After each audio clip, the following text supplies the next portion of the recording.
안녕하십니까. 10월 16일 글로벌 시황 및 그 선물 옵션 주식 일부 방향성에 대해서 설명드리겠습니다. 마찬가지로 뭐 보드를 보면 복잡하죠. 복잡하고 여러 가지 그 호재보다는 악재가 지속적으로 이어지고 있습니다. 첫 번째가 가장 강력한 게 금리 인상. 이 부분은 제가 뭐 2년, 3년 전 그 유튜브 영상에서부터 무제한적으로 돈을 푸는 양적 완화가 결국은 부메랑으로 돌아와서 테이퍼링이 시작되면서 시장이 냉각될 수가 있고 경제 침체가 된다는 것을 미리 말씀드렸습니다. 그래서 지금 연속적으로 자이언트 스텝 0.75%포인트로 금리 인상을 하고 있고, 그다음에 지금 울트라 스텝이 1%인데 1%가 되기는 힘들어요. 만약에 1%가 나오면 당분간은 엄청난 충격을 받습니다. 0.75도 지금 1994년 이후로다가 지금 처음으로 지금 연속적으로 지금 금리 인상을 하고 있어요. 근데 제가 또 한 가지 지난번부터 말씀드린 게, 금리 인상을 이렇게 했는데도 불구하고 만약에 물가 안정이 안 되면은 침체는 계속될 수밖에 없다. 현재는 그렇게 되고 있어요. 그리고 일부 언론에서 보도에서 뭐 미국이 경기 침체에 빠질 수가 있다. 이거는 진짜 막말을 하면 안 되는데 소리예요. 말도 안 되는 소리고. 경기 침체 글로벌 시장 전체가 이어지고 있다는 거. 그 개인들이 그러니까 말 한마디 한마디에 현혹되면 안 돼요. 개인들도 마찬가지잖아요. 막 엄청 진짜인 척하고 내가 뭐 대단한 것처럼 얘기하는데 실제로 까보면 아무것도 없고, 정말 진짜는 말없이 묵묵히 있으면 믿지를 않고, 마찬가지로 이 보도라는 거는 내가 참고를 해야지 모든 걸 믿으면 안 돼요. 근데 현재 글로벌 시장이나 우리나라는 경기 침체다. 침체 진행 중이고, 인플레이션에 따른 그 디플레이션까지도 지금 진행되고 있다. 스태그플레이션이 완전하게 인정될 정도로 가면은 정말 심각합니다. 그리고 최근에는 이제 경제 지표 지금 악재가 다 나왔기 때문에, 러시아 우크라이나 전쟁도 마찬가지로 그 엄청난 악재가 잠재해 있는 거는 그 푸틴의 핵전술, 만약에 그 사용하게 되면 그거는 정말 정말 큰 악재가 될 수가 있어요. 근데 그것도 지금 나토에서도 강력하게 경고를 했죠. 만약에 핵을 쓰면은 가만히 있지 않겠다. 참전하겠다. 그거는 뭐 푸틴한테는 엄청난 압박이 될 수밖에 없고, 그걸 알고 있으면서도 쓴다면은 제정신이 아닌 걸로 보면 됩니다.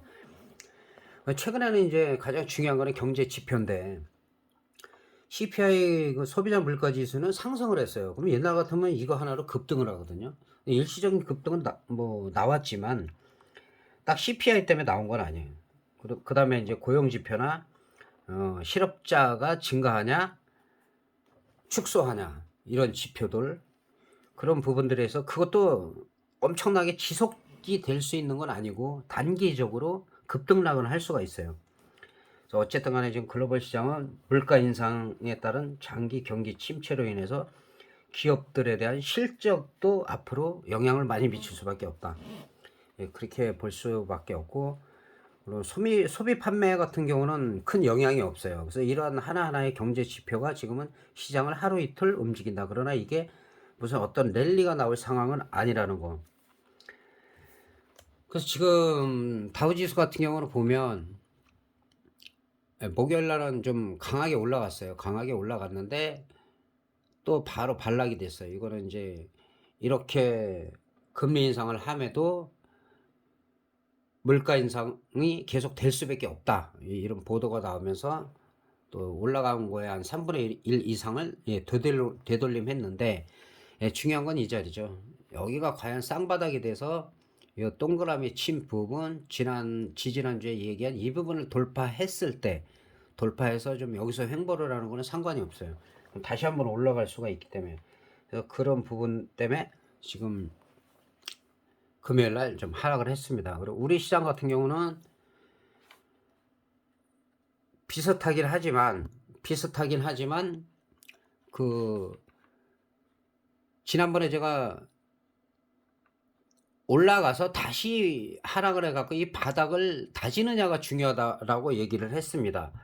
바닥이 다지느냐가 중요하다고 얘기를 했고, 일단은 다졌어요. 여기서 엉덩이 쳐든 쌍바닥이 됐는데 여기를 돌파했을 때, 여기를 돌파해 갖고 최대한은 이 동그라미 치 부분 개파랑한 부분을 돌파했을 때가 진짜입니다.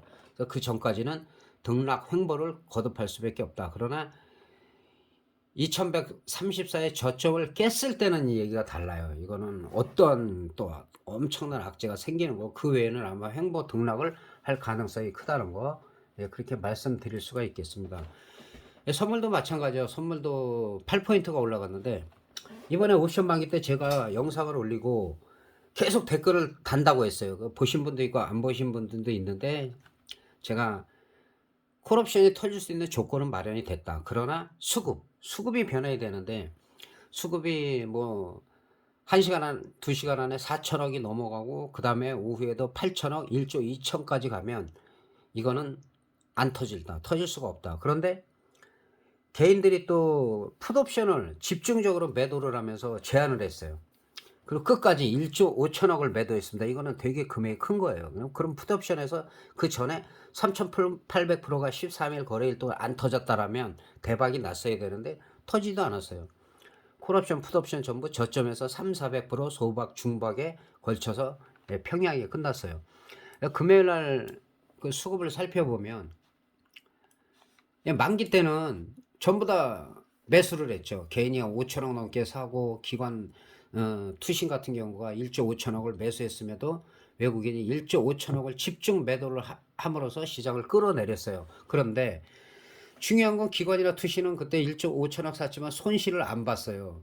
개인들만 손해를 보는 거지. 그 이유는 뭐냐면 지금 5분봉으로 살펴보면 만기 때 하락을 했다가 기관이나 투신은 그냥 롤오버를 시키죠. 롤오버 시켜서 8포인트가 올라갔어요. 그럼 이 사람들은 이 지점 어디에서 샀어도 선물로 다 수익을 본 거예요. 이걸 보고 사는 거예요. 기관하고 투신들은 돈이 많으니까. 개인들은 안 그렇죠. 옵션 쪽에 몰리고 급하니까 계속 하락하니까 다 팔아버리면 갭 상승해갖고 그 뒤로 더 많이 3포인트 이상이 상승을 하면서 기관 투신은 오히려 다 수익인데, 개인들만 이래저래 손해를 보기 때문에 항상 파생을 하시는 분들, 특히 주식도 마찬가지인데 파생을 하시는 분들은 수급 상황을 체크 안 하거나 수급을 모른다, 그리고 감으로 한다, 그건 운 좋아서 수익을 올린 거예요. 그래서 항상 수급을 체크하셔야 된다는 거, 예, 말씀드릴 수가 있고, 수급이 바뀌지 않으면 절대 안 터진다. 그게 전환이 돼야지 상승을 할 수가 있다. 제가 댓글로 시간별로 다 달아놨어요. 그래서 끝까지 안 터졌어요. 그런 경우도 별로 없는데, 그리고 우리나라 같은 경우는 일단 선물 마무리하고 말씀드리겠습니다. 자, 월요일 날은 여기서 한 5포인트 정도는 밀릴 수가 있어요. 거기서 중요해요. 거기서 밑거리를 달리느냐. 그리고 당분간 하락하더라도 280, 지난번에 제가 5일 전에 280까지 밀릴 수 있다. 근데 공교롭게 280을 딱 찍고 올라갔어요.